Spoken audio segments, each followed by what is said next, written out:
So ఇవాళ వారు రావడం చాలా సంతోషం. పవిత్ర కార్తీక మాసంలో కార్తీక మాసం శోభ ఎలా కనిపిస్తోంది? అద్భుతంగా ఉందిగా, ఎక్కడ చూసినా.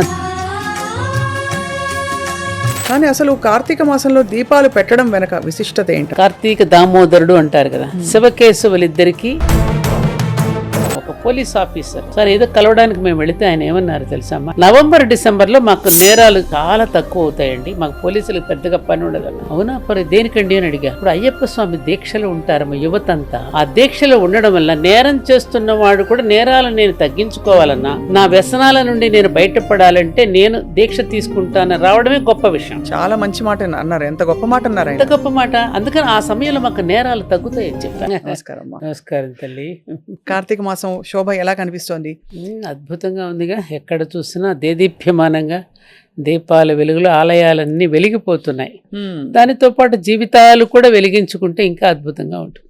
వెలిగించుకున్న దీపాలన్నీ కూడా చాలా చక్కగా ప్రతి స్త్రీమూర్తి కూడా సాయంకాలం గుడిలోకి వెళ్ళి అక్కడ గూడు ఒకటి పెట్టుండేవారు. చక్కగా త్రికోణాకారంలో ఉండే గూడులో ప్రతివారు దీపాలు వెలిగించుకుని వారికి ఎవరైతే వారి జీవితంలో సహాయ సహకారాలు అందించారో వాళ్ళందరూ సుఖంగా ఉండాలని, వాళ్ళందరికీ కూడా ఉత్తమ గతులు సంప్రాప్తించాలని కోరుకుంటూ దీపాలు వెలిగించేవారు. అసలు కార్తీక మాసంలో దీపాలు పెట్టడం వెనక విశిష్టత ఏంటమ్మా? దీపాలు కేవలం అంటే ఇది అందరూ బాగుండాలి, సుభిక్షంగా ఉండాలని పెట్టుకుంటారా? లేదు శివైక్యం శివుడితో మమేకం అవ్వడానికి ఒక అద్భుతమైన అవకాశం అనా? కార్తీక మాసంలో కార్తీక దామోదరుడు అంటారు కదా, శివకేశవులిద్దరికి భేదం లేదనేటువంటి విషయం ప్రకటితమవుతుంది. శివాయ విష్ణు రూపాయ శివయే ఒక్కరే రెండు పోర్ట్ఫోలియో నిర్వహిస్తున్నారు అంతే. ఆ పోర్ట్ఫోలియో నిర్వహించాడు, ఆ పేరుతో పిలువబడుతున్నాడు అంతే. లయం చేసుకుంటున్నప్పుడు అదే దైవం శివుడు అంటున్నాం, పోషణ చేస్తున్నప్పుడు అదే దైవాన్ని విష్ణు అంటున్నాం, ఇద్దరు ఒకటే. అక్కడ ఏమిటంటే ఆ దీపం వెలుగులో అందులో ఆవాహనం చేసి ఉసిరి చెట్టు కింద పెడతారు. అలాగే వేప చెట్టు, రావి చెట్టు దగ్గర దీపాలు పెడతారు. చెట్ల దగ్గర ముఖ్యంగా ఔషధ గుణాలు కలిగినటువంటి తులసి చెట్టు, ఇవన్నీ కూడా మనలో మనకెంత ఆరోగ్యాన్ని సౌభాగ్యాన్ని ఇచ్చేటటువంటి వృక్షాలు, కొన్ని దేవతా వృక్షాలు ఉంటాయి. ఆ వృక్షాల దగ్గర పెట్టడం ద్వారా ఈ వృక్షాల వలన నేను ఎంతో ప్రయోజనం పొందుతున్నాను. అవి లేకపోతే ఎట్లా? అంతే కదా. చూడమ్మా, ఖనిజాలను ఆహారంగా చేసుకుని వృక్షాలు బ్రతుకుతున్నాయి, వృక్షాలను ఆహారంగా తీసుకుని జంతువులు బ్రతుకుతున్నాయి. అవునా? అవును. ఈ ఖనిజాలను, వృక్షాలను, జంతువులను ఆధారం చేసుకుని బ్రతుకుతున్నది ఎవరు? మనిషి. తోటి వృక్షం తోటి వృక్షానికి హాని చెయ్యదు, తోటి జంతువు కూడా తోటి జంతువుని తినదు. తోటి మనిషి మాత్రం తోటి మనిషిని అవమానిస్తాడు, దూషిస్తాడు, ద్వేషిస్తాడు, తనకు అడ్డనుకుంటే చంపేస్తాడు కూడా. ఏది మానవతా మంత్రం? ఆ మానవతా మంత్రాన్ని జపిస్తూ ఇదిగో వీటన్నిటి యొక్క సహకారాన్ని నేను పొందుతున్నాను కాబట్టి ఈ వెలుగు ఆ వృక్షం మీద, అంటే దామోదరుడి యొక్క వెలుగు ఆ వృక్షం పెడుతూ వెలిగిస్తూ ఆ వృక్షాలకి కూడా ఉత్తమ గతులు సంప్రాప్తించాలని కోరుకుంటున్నాం.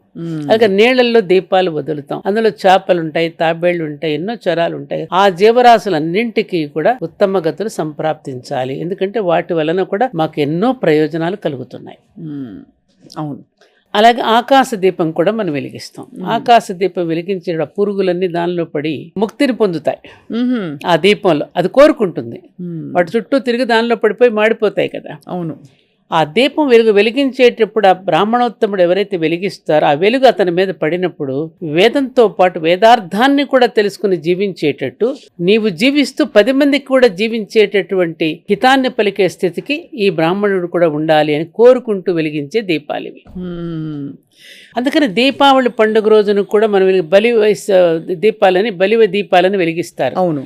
జీవితంలో మనకి ఎవరెవరైతే మన తాతగారు, ముత్తాతగారు, మన స్నేహితులు, లేకపోతే ఇంకా మనకు హితం కోరుకునే వాళ్ళు, గ్రామంలో మనకి ఏమైనా సహాయం చేసిన వాళ్ళు, వాళ్ళని తలుచుకుంటూ వాళ్ళకి కృతజ్ఞత చెప్పుకుంటూ వాళ్ళ పేరిట కూడా ఒక దీపం వెలిగిస్తాం. ఇదంతా ఒక గొప్ప సంస్కారం. అటువంటి సంస్కారయుతమైనటువంటి మానసిక స్థితిని మనలో పెంపొందించడానికి మనం ఒక శీలవంతులుగా మారడానికి చేసినటువంటి ప్రక్రియ మనకి దీపాలు వెలిగించడంలో కనిపిస్తుంది. అదే అంటే ఆ జ్యోతిని మనం లోపల కూడా మనం మరి ఆత్మ పరిశీలన ముందుగా లోపల ఒకటి అవును మంత్రపుష్పంలో చెప్పారు, లోపల వెలిగే జ్యోతి పీతవర్ణంలో ఉండే మంత్రపుష్పంలో వర్ణిస్తారు కదమ్మా, లోపల ఉన్న జ్యోతి ఉన్నది కదా, అది కొడిగట్టుకోకుండా ఉండడానికి ఇవన్నీ ఈ ప్రక్రియలన్నీ పెట్టారు మన ఋషులు. ఈ దీపం కూడా కొడిగట్టుతూ ఉన్నప్పుడు దానికి ఏమిటేస్తాం మనం? కొడిగట్టుకుని ఉండాలంటే ఉత్తమమైన ఆలోచనలు, అవును ఉత్తమమైన ఆలోచనలు ఉత్తమమైన మంచి మాటలుగా రూపొందుతాయి, మంచి మాటలే క్రియలుగా రూపొందుతాయి, క్రియలే అలవాట్లుగా రూపొందుతాయి, ఆ అలవాట్లే నడవడికగా మారుతుంది. మంచి నడవడిక శీలవంతమైనటువంటి గుణాలు. ఆ శీలవంతమైన గుణంతో జాతికి సంపద ఏమిటి? శీలవంతమైన సమాజమే నిజానికి దేశానికి సంపద.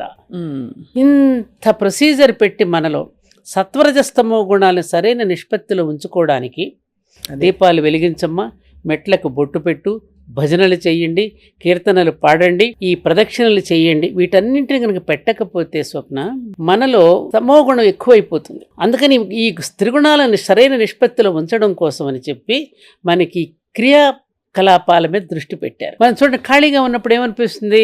పచ్చిమిరగా బజ్జీలు తిందామా, సినిమాకు పోదామా?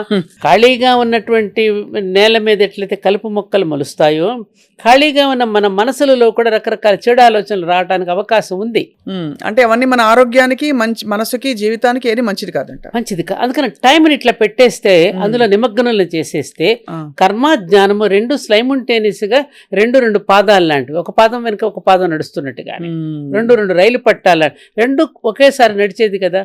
అందుకని కర్మది ఈ జ్ఞానాన్ని కలిపి మనకి కర్మకాండల్లో పెట్టి చేయించేశారు. దానివల్ల ప్రయోజనం పొందుతున్నాం. ఎందుకు మన ఒక పోలీస్ ఆఫీసర్ పరవ గారు ఉండేవారు సార్, ఏదో కలవడానికి మేము వెళితే ఆయన ఏమన్నారు తెలుసా? ఆయన పోలీస్ ఆఫీసర్, నవంబర్ డిసెంబర్లో మాకు నేరాలు చాలా తక్కువ అవుతాయండి, మాకు పోలీసులకు పెద్దగా పని ఉండదన్న. అవునా, మరి దేనికండి అని అడిగా. ఇప్పుడు అయ్యప్ప స్వామి దీక్షలో ఉంటారమ్మ యువతంతా.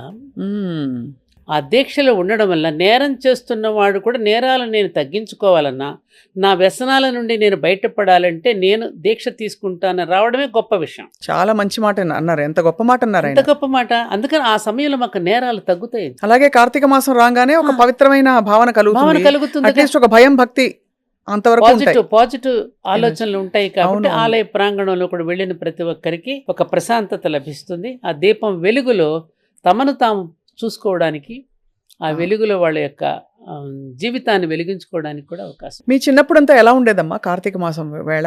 మీకు ఎలా క్రమశిక్షణ అమ్మగారు చెప్పించారు? ఏమేమి చెప్పించారు? చాలా బాగుంది. తెల్లవారుజామునే లేవడం, చన్నీటి స్నానం చేయడం. చన్నీటి స్నానమే. గోవులు ఉండేవి కదా ఇంట్లో, గో పూజ, తులసి పూజ, అంతవరకే. ఎందుకంటే గృహస్థాశ్రమంలో ఉండేటటువంటి ముఖ్యంగా రైతు కుటుంబాల్లో, గ్రామాలలో అంతకంటే ఎక్కువ చేయడానికి వాళ్ళకి అవకాశం ఉంది. ఎందుకంటే బోలెడంత పని ఉంటుందమ్మా. ఇప్పుడంటే మీకు ఆధునిక సౌకర్యాలు వచ్చాయి, రుబ్బుకోవాలి, వండుకోవాలి, బయట పొయ్యిలు పెట్టి వెలిగించుకోవాలి, బంధువులు వస్తూ ఉంటారు. గ్యాస్ పొయ్యిలు ఏమి లేవు కదా, బయట ఆరుబయట పొయ్యిలు ఉండేవి. ఎందుకంటే ఆరుబయట పొయ్యి పెట్టుకుంటే సూర్యరశ్మి పడుతూ ఆ వంట బాగుంటుందని. ఆ రకమైన ఆరోగ్యకరమైన పద్ధతులు ఉండేవి కదా. అందుకని పనినే పూజగా భావించేటటువంటి వారు. సాయంకాలం వేళ మాత్రం దేవాలయానికి కూడా గూట్లో ఒక దీపం వెలిగించి సంకీర్తనలు పాడేవారు, భజనలు చేసేవారు, హరికథలు అలాంటివి చెప్పించేవారు. చాలా బాగుండేది. ఆహార నియమాలు ఎలా ఉండేది ఆ రోజుల్లో? ఎందుకంటే ఇప్పుడు మీరు అన్నట్టుగా వెరైటీలు పెరిగిపోయాయి. ఇంట్లో కూర్చుని ఎప్పుడు పడితే అప్పుడు రాత్రి 3 గంటలకైనా 2 గంటలకైనా ఏదో ఒకటి తెప్పించుకునే, బటన్ నొక్కేస్తే వచ్చేస్తున్నాయి. ఇప్పుడు బోలెడు వచ్చేసినాయి, ఆర్డర్ ఇవ్వగానే ఇట్లా నొక్కేగానే వచ్చేస్తున్నాయి కదా. ఆహార నియమాలు చాలా చక్కగా పాటించేవారు. ఒక్క పూట మాత్రమే భోజనం చేసేవారు, అది కూడా సాత్వికమైన ఆహారం. మజ్జిగన్నము లేకపోతే చారన్నం అట్లాంటివి తప్ప ఏ రకమైనటువంటి నాన్ వెజిటేరియన్ అట్లాంటివి లేకుండా సాత్వికంగా ఉండడానికి ప్రయత్నించేవారు. ఆ సమయంలో ముఖ్యంగా మా చిన్నప్పుడు నాకు బాగా నచ్చిన విషయం ఏంటంటే, మేము పక్కనే మా హై స్కూల్ ఉండేది, మేము అక్కడ చదువుకునేవాళ్ళం. చుట్టూ మామిడి తోటలు ఉండేవి కదమ్మా. ఇక ఒక రోజున కార్తీక వనభోజనాలకు వెళ్ళే ముందు రోజు ట్రాక్టర్లో ఎడ్ల బళ్ళ మీద మన ఇంట్లో ఉన్న రోళ్ళు, రోకళ్ళు, పెద్ద పెద్ద డేగిసాలు, కాగులు ఇవన్నీ ట్రాక్టర్ల మీద, బళ్ళ మీద తోటల్లోకి పంపేవారు. ఆ ఊరిలో ఉన్నటువంటి బ్రాహ్మణులు వాళ్ళు వంట చేసేవారు. సాత్విక ఆహారాన్ని మాకు పరిచయం చేసేవారు. ఏది ఉల్లి వెల్లుల్లి లేకుండా పచ్చళ్ళు నూరడం, మంచి పులిహోర, పెరుగన్నం, ముఖ్యంగా గుమ్మడికాయ కూర, నేతి బీరకాయ పచ్చడి, ఇవన్నీ చేసి సాత్విక ఆహారాన్ని తీసుకోవటం ఎట్లాగో నేర్పేవారు. దానితో పాటు ఇంకోటి ఏమిటి, మన గ్రామంలో ఉన్న అన్ని కులాల వాళ్ళని పిలిచేవారు. వీళ్ళు వంట చేసేవారు, అన్ని కులాల వాళ్ళని భోజనానికి పిలిచి అందరూ కలివిడితనంగా ఉండి భోజనం చేసేవారు. కానీ అప్పుడు అంత మంచి సౌభ్రాతృత్వం ఉండేది. ఇప్పుడు కులతత్వం ఎలా పెరిగిపోయింది మరి? అది ఇంకా రాజకీయాలు ముందుకెళ్ళాం కదా మనం ఆధునికంగా. రాజకీయాలు వచ్చిన తర్వాత ఈ అరిషడ్ వర్గాలని గ్రామాల్లో ప్రవేశించాయి. ఓహో, అంత అప్పుడు లేవు, అంతకు ముందు అయితే. ఎవరి పని వాళ్ళు మా సమాజంలో ఇవన్నీ అంగాలం. శరీరానికి మనకు అంగాలు ఎటువంటివో ఈ విభాగాలన్నీ కూడా అంగాలు. ఎవరు లేకపోయినా నడవదుగా సమాజం. వృత్తులు, అన్ని వృత్తుల వాళ్ళు కూడా ఒకరికొకరు సహకరించుకుంటూ జీవన విధానం అనేది మన భారతీయ జీవన విధానం. ఎవరు లేకపోతే నడుస్తుంది? చాకలి సోదరుడు, మంగలి సోదరుడు, మాదిగ సోదరుడు ఒక్కొక్కడు ఒక్కొక్క వృత్తిని నిర్వహిస్తూ ఉంటే ఆ వృత్తిని కూడా మనందరం కూడా ప్రోత్సహిస్తూ వారి దగ్గర మనము మన దగ్గర వాళ్ళు తీసుకుంటూ ఒకరికొకరు సహకరించుకుంటూ బ్రతికిన గ్రామీణ జీవితం ఎంత గొప్పగా ఉండేది. నా పెళ్లి టైంలో అసలు డబ్బులు ఖర్చు అవ్వండి పెళ్ళిళ్ళకి.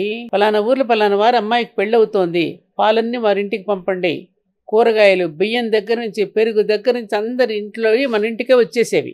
అంతేగాని ఇలా అసలు లక్షలు కోట్లు పెట్టి సమస్య లేదు, అస్సలు లేదండి. ఆ రోజుల్లో అనుకుంటే వేల కూడా లేవు, వేల ఖర్చు. పెళ్లి సామాన్లు కూడా బంధువులందరూ కలిసి కొనిచ్చేవారు. వాళ్ళకి సంసారం చేసుకోవడానికి, మన కుటుంబం నడవడానికి కావాల్సిన సామగ్రి అంతా బంధువులంతా కొనిచ్చేవారు.